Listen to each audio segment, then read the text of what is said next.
Good morning students, welcome to Brain Tree Infotech. तो मैं हूँ आस्था, आपकी साइंस की टीचर, और हम साइंस में जो अपना सब्जेक्ट कर रहे हैं वो है भौतिक विज्ञान यानी कि फिज़िक्स। ठीक है, तो फिज़िक्स में काफ़ी सारे टॉपिक हो चुके हैं और अब जो टॉपिक हो रहा है वो क्या है, द्रव के गुण। ठीक है, यानी कि प्रॉपर्टीज़ ऑफ लिक्विड।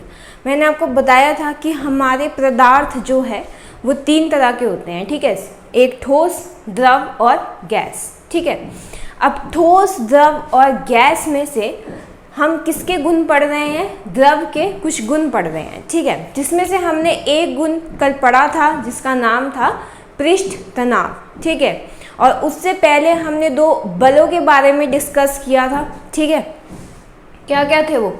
ससंजक बल और असंजक बल। तो ससंजक बल वो बल थे जो एक ही पदार्थ के कणों के बीच में आकर्षण बल होता है, उसे ससंजक बल बोलते हैं। ठीक है, और दो अलग अलग पदार्थों के कणों के बीच में जो बल होता है उसे असंजक बल बोलते हैं। ठीक है, ससंजक बल इंग्लिश में कोहेसिव फोर्स और असंजक बल इंग्लिश में एडहेसिव फोर्स। ठीक है, तो वो बल हमने पढ़े। उसके बाद हमने क्या पढ़ा? पृष्ठ तनाव, जिसे इंग्लिश में बोलते थे सरफेस टेंशन। ठीक है, तो वो भी हमने पढ़ा था कि पानी की ऊपर वाली सतह पर एक तनाव पैदा हो जाता है। ठीक है, जिसकी वजह से उस सतह का जो क्षेत्रफल है वो क्या हो जाता है? सिकुड़ कर कम हो जाता है। तो इसको क्या बोलते थे? पृष्ठ तनाव। ठीक है, मेन इसका क्या था? पृष्ठ तनाव के मैंने आपको एग्जाम्पल बताए थे। ठीक है, एग्जाम्पल थे इसके वर्षा की बूंद का गोलाकार होना, स्फेरिकल होना। ठीक है, गरम खाने का स्वादिष्ट लगना। ठीक है, पानी में डिटर्जेंट घोलने से पानी का जो क्या है, सरफेस टेंशन का कम होने के कारण कपड़ों का साफ धुलना। ठीक है, और मच्छर के लार्वे का पानी के ऊपर, ठहरे हुए पानी के ऊपर तैरना। ठीक है, तो ये सब तो था जो हमने पृष्ठ तनाव के अंदर पढ़ा। ठीक है, हमने पढ़ा कि अगर किसी चीज का तापमान बढ़ेगा तो पृष्ठ तनाव क्या होगा? कम हो जाता है। ठीक है, जितना आप टेम्परेचर बढ़ाओगे, तापमान बढ़ाओगे, पृष्ठ तनाव उतना कम होता जाता है। और अगर आप पानी के अंदर मिलावट करते हैं तो भी पृष्ठ तनाव क्या होता है? उससे कम हो जाता है। ठीक है, तो ये तो थी पृष्ठ तनाव की बात। ठीक है, हमारे द्रव की पहली प्रॉपर्टी थी ये सरफेस टेंशन। आज हम पदार्थ में द्रव की दूसरी गुण के बारे में, दूसरे प्रॉपर्टी के बारे में पढ़ेंगे, जिसका नाम है केशिकत्व। केशिकत्व, जिसे हम इंग्लिश में बोलते हैं कैपिलैरिटी। ठीक है, तो केशिकत्व, कैपिलैरिटी क्या होता है? ठीक है, आप लोगों ने शायद सुना भी होगा इसके बारे में। ठीक है, तो देखते हैं पहले डेफिनेशन क्या है। केश नली में द्रव के ऊपर चढ़ने अथवा नीचे उतरने की घटना को केशिकत्व कहा जाता है। मतलब देखो, यहाँ आपको जो नई चीज़ लग रही होगी वो क्या होगा? केश नली। कि केश नली क्या है? इन्होंने बोला कि कोई केश नली होती है। ठीक है, बताऊंगी मैं आपको क्या होता है। कि केश नली होती है, उस केश नली में द्रव के ऊपर चढ़ने, कोई नली है, केश नली है, दिखाऊंगी आपको कैसी होती है। केश नली में द्रव के ऊपर चढ़ने अथवा नीचे उतरने की घटना को हम क्या बोलते हैं? केशिकत्व। देखो, सबसे पहले देखते हैं कि केश नली क्या होती है। ठीक है, केश नली एक्चुअली क्या होती है? एक पाइप की तरह होती है। नली से आप समझते हो पाइप, बट ये पाइप इतनी पतली होती है और इसका जो छेद होता है वो कितना होता है? अब देखो, यहाँ क्या लगा है? केश। केश मतलब बाल। तो जितना हमारा बाल होता है ना, उतना सा छिद्र इस नली में होता है। ठीक है, और बहुत ही पतली नली होती है। छिद्र इसमें इतना होता है जैसे केश होते हैं, मतलब ठीक है, जितना हमारा केश होता है ना, जितना हमारे बाल होता है, तो बाल जितना इसमें छेद होता है, और बहुत ही एक पतली सी नली होती है, इसलिए इसे बोलते हैं केश नली। एक तरह से जैसे हमारे केश होते हैं ना, उतनी पतली नली जो है उस तरह की एक नली होती है। उस केश नली में जब पदार्थ, कोई भी द्रव जो हम लेते हैं, तो उस केश नली में जब कोई द्रव ऊपर चढ़ता है या वो नीचे गिरता है तो उसे हम क्या बोलते हैं, केशिक तव। ठीक है, एग्जाम्पल से आपको समझ आएगा। पहले देख लेते हैं केशिक तव का कारण। ठीक है, केशिक तव का कारण, ये क्वेश्चन यहाँ से पूछा जा सकता है। ठीक है, पहला क्वेश्चन तो देखो ये हो गया कि केशिक तव किस में होता है। ठीक है, कैपिलैरिटी का जो गुण है वो किसका है, तो ये किसका गुण है, सिर्फ द्रव का, ना तो ये ठोस में होता है ना ये गैस में होता है। ठीक है, ये किसका गुण है, तरल चीज का, द्रव का। ठीक है, फिर अगला हो सकता है इसमें आपसे क्वेश्चन कि एक नली में, आपको वो केश नली नहीं देंगे क्योंकि आपको उससे समझ आ जाएगा, वो बोलेंगे एक नली में द्रव के ऊपर चढ़ने अथवा नीचे गिरने की जो एक प्रक्रिया है उसको क्या कहते हैं, तो उस घटना को हम बोलते हैं केशिक तव। ठीक है, तीसरा क्वेश्चन वो आपसे पूछेगा केशिक तव का कारण क्या है, केशिक तव का कारण क्या है, कॉज ऑफ कैपिलैरिटी। तो इसका जो कारण है वो है द्रव का पृष्ठ तनाव, जो हमने कल पढ़ा था ना, सरफेस टेंशन। ठीक है, आपको पता है, आपको आता है क्या होता है, तो वही वजह है केशिक तव होने की। जो हमारा द्रव है, जो भी द्रव हमने अपनी केश नली में डाला है, उसका सरफेस टेंशन ही केशिक तव का कारण है। और बहुत ही इंपॉर्टेंट क्वेश्चन है यहाँ से बनता है, केशिक तव का कारण द्रव का पृष्ठ तनाव। ठीक है, और इसके आगे आप लिख लीजिए कि जिस द्रव का पृष्ठ तनाव जितना ज़्यादा होगा उसमें केशिक तव का गुण भी उतना ही ज़्यादा होगा। ठीक है, आप इसके नीचे यहाँ लिख लेना, जब आप लिखोगे कि केशिक तव का कारण क्या है, द्रव का पृष्ठ तनाव। ठीक है, सरफेस टेंशन ऑफ लिक्विड, आप उसके नीचे लिख लेना कि द्रव का पृष्ठ तनाव, सरफेस टेंशन जितना अधिक होगा उसका केशिक तव भी उतना ही ज़्यादा होगा। ठीक है, ये बात हो गई। अब आते हैं इसके मेन क्वेश्चन पे। देखो क्वेश्चन जो मेन बनता है वो बनता है उदाहरण से। वो आपको ऊपर उदाहरण देते हैं, नीचे लिखते हैं ये किसका उदाहरण है। ठीक है भाई, पृष्ठ तनाव का है या केशिक तव का है, उत्प्लावन का है। ठीक है, तो इस तरह से आपको उदाहरण जो है वो बहुत मेन रहते हैं, इसलिए मैं आपको स्पेशली एग्जाम्पल जो है ना हर चीज़ के कराती हूँ। अभी हमने फोर्स का जब चैप्टर पढ़ा था, न्यूटन के लॉ, तब भी मैंने आपको बोला था वहाँ उदाहरण जो है वो ज़्यादा इम्पॉर्टेंट होते हैं, क्वेश्चन ज़्यादातर उदाहरण से ही उठाए जाते हैं। ठीक है, तो उदाहरण देखते हैं इसको, आप उदाहरण समझोगे तो आपको ये जो चीज़ है वो भी बहुत ईजिली समझ आ जाएगी। ठीक है, पहले उदाहरण देखते हैं इसका, पौधा, पौधे। अब पौधे केशिक तव करते हैं और ये कैसे करते हैं इसको देखते हैं। देखो आपको पता है पौधे होते हैं, ठीक है, पौधे बड़े हरे भरे होते हैं। ठीक है, अब देखो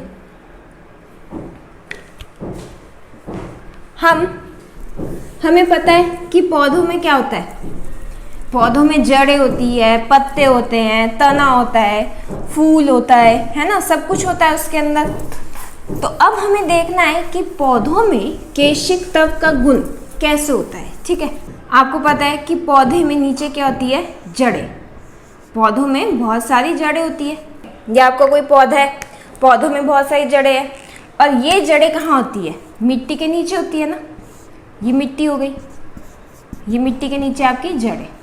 ठीक है, अब देखो आपको पता है कि पौधा उतना ज़्यादा अच्छा होगा जितनी अच्छी आपकी मिट्टी होगी, मतलब सब कुछ मिट्टी पे है, मिट्टी जितनी अच्छी होगी पौधा भी उतना अच्छा होगा।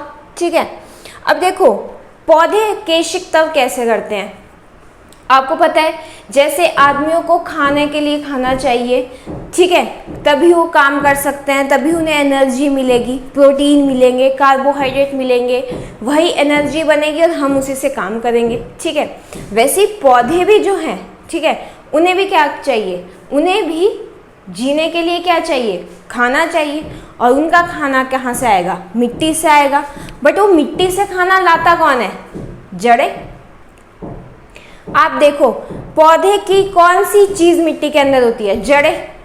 ठीक है, और पौधा ऊपर, पौधा छोड़िए, पेड़ कितने बड़े बड़े होते हैं, पेड़ इतना बड़ा पेड़ होता है, पेड़ का नीचे क्या होता है, जड़ें, वही जड़ें हैं जो उसको क्या करती है, सारा खाना उसमें पहुंचाती है। ठीक है, तो देखो अब जड़ें क्या करती है ना, देखो ये है मिट्टी, मिट्टी में है सब कुछ, पानी मिट्टी में है, पोषक तत्व मिट्टी में है, मैग्नीशियम, फास्फोरस, सब कुछ जो है मिट्टी में पाया जाता है, जो हमारे किसको चाहिए, पौधों को चाहिए। ठीक है, अब ये जड़ें क्या करती है, अब आप देखो ये जड़ें कितनी पतली होती है। आपने देखा होगा, अगर आपने कोई पौधा देखा है, आपने उसकी जड़ें देखी है, तो आपने देखा होगा कि जड़ें हमारे सच में जो बाल होते हैं ना, बालों जैसी होती है ना। आपने देखा होगा कि जड़ें कैसी होती है, बालों जितनी पतली होती है, मतलब वो क्या बन गई, केश नली। और बस अब ये जड़ें जो है वो केश नली का काम करते हुए हमारी जो मिट्टी है उससे सारे पोषक तत्व जो है और पानी जो है वो यहाँ से अपने ऊपर चढ़ाती है, और सारे के जो हमारे पोषक तत्व हैं उनको पत्तियों तक, फूल तक, फलों तक और तने तक सारे में पहुंचाती है। तो ऐसे होता है इसमें कैपिलैरिटी एक्शन, जिसे हम बोलते हैं केशिक तत्व। तो पौधों में जड़ें जो है वो मिट्टी से पानी और पोषक तत्व को जड़, जो हमारे तना है और हमारे पत्ते हैं, फूल है, फल है, उन तक पहुंचाती है। तो हमारे पौधे में केश नली का काम कौन करती है, जड़ें। और उस केश नली में द्रव कहाँ चढ़ता है, ऊपर की तरफ चढ़ता है, और सारे में हमारे पौधों को हरा भरा रखता है। उसमें क्लोरोफिल आती है, फोटोसिंथेसिस की प्रोसेस होती है। तो सब कुछ तभी होता है जब जड़ें जो है वो केशिक तत्व का काम करती हैं। ठीक है, तो पौधे बहुत ही इंपॉर्टेंट है। क्वेश्चन आपको आएगा कि पौधे जो है, पौधों की जड़ें पानी, मिट्टी से पानी किस प्रक्रिया से लाती है। ठीक है, तो वो प्रक्रिया है केशिक तत्व। ठीक है, अगला है लालटेन या मोमबत्ती। आपको पता है कि जैसे हम मान लो आप दिया जलाते हो। ठीक है, दिया जलाते हो, एकदम से जल जाता है। ठीक है, अब वो दिया किस वजह से जलता है, दिया जलने में जो प्रक्रिया है वो है केशिक तत्व। ठीक है, अब आपने देखा होगा कि दिए में जो हम ऐसा होता है। ठीक है, आपको पता है दिए में हमने यहाँ एक बत्ती लगाई होती है। ठीक है, दिए में यहाँ बत्ती लगी होती है जो जलती रहती है। अब अगर आप इस बत्ती को आपने देखा हो तो आपने देखा होगा कि बहुत ही पतले पतले धागों से ये बत्ती जो है वो गूंद के बनाई जाती है। आपने देखा होगा परांदा जैसा होता है। ठीक है, परांदा जो होता है उसमें कितने पतले पतले धागे जो है उनको गूंद के बनाया जाता है। वैसी जो हमारी मोमबत्ती है, लालटेन है, जो भी बत्ती उसमें लगाते हैं वो क्या होती है, बिल्कुल पतले पतले जो धागे हैं उनको गूंद के बनाई जाती है। अब वो पतले पतले धागों से गूंद के क्यों बनाई जाती है, ऐसा क्यों नहीं है कि एक मोटा सा धागा लिया और उसी को लगा देते। ऐसा इसलिए है कि जितनी पतली जो है, जितने पतले धागों का इस्तेमाल होगा, तेल उतना ही ज़्यादा जो है वो उसमें चढ़ेगा और हमारी जोत जो है वो अच्छे से जलती है। ठीक है, तो मोमबत्ती और लालटेन भी जो है वो केशिक तत्व के कारण ही जो है क्या करती है, तेल को अपने ऊपर चढ़ाती है, तेल इसमें चढ़ता है और फिर दिया जल जाता है। ठीक है, तो यहाँ भी क्या हो गया, केशिक तत्व। अगला है कपड़ों का गीला होना।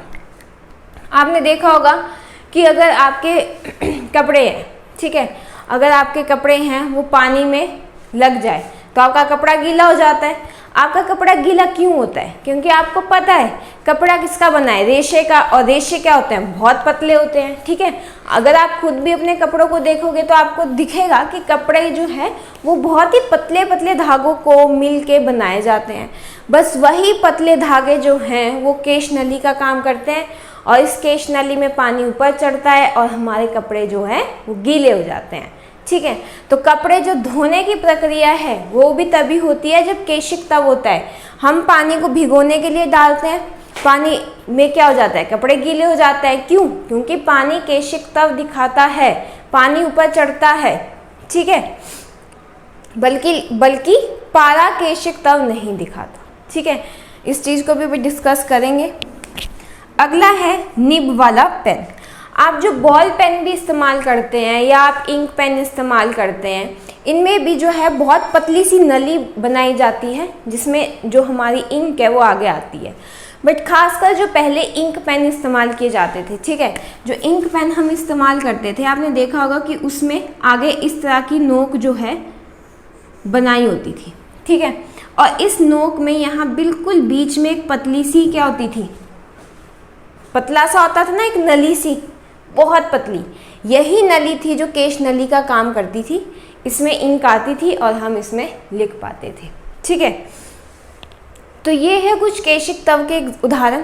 इनके अलावा और भी बहुत सारे उदाहरण इसके होते हैं। बट अगर आपको कंसेप्ट, अगर आपको बात समझ आ गई है कि केशिक तव क्या होता है, ठीक है, केशिक तव क्या होता है, एक केश नली जैसी नली में, केश नली जैसी नली में द्रव का ऊपर चढ़ना या नीचे गिरना, उसको क्या बोलते हैं, केशिक तव, ठीक है।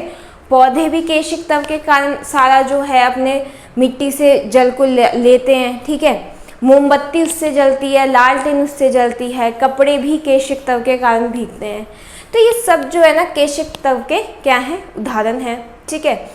एक हमने पढ़ा कि केशिक तव का कारण क्या है, तो केशिक तव का कारण, कैपिलैरिटी का जो कॉज है वो क्या है, सरफेस टेंशन, पृष्ठ तनाव। और हमने पढ़ा कि जिस द्रव का पृष्ठ तनाव जितना ज़्यादा होगा, केशिक तव भी उसके अंदर उतना ही ज़्यादा होगा, ठीक है। अब पारे और पानी की बात कर लेते हैं। पानी क्या केशिक तव दिखाता है? बिल्कुल दिखाता है। पानी तो सबसे ज़्यादा केशिक तव दिखाता है। क्या पारा केशिक तव दिखाता है? नहीं, पारा केशिक तव नहीं दिखाता है, ठीक है। पारा नली में ऊपर नहीं चढ़ता, पारा बल्कि नली से नीचे गिरता है, ठीक है। तो ये क्या है कि पारा जो है वो केशिक तव का जो घटना है वो नहीं दिखाता है। पारा किसी चीज़ को नहीं भिगोता है, ठीक है, वो इसलिए नीचे गिरता है। और इसी के लिए हम डिस्कस करेंगे नवचंद्रक, जिसको हम मेनिस्कस बोलते हैं, ठीक है।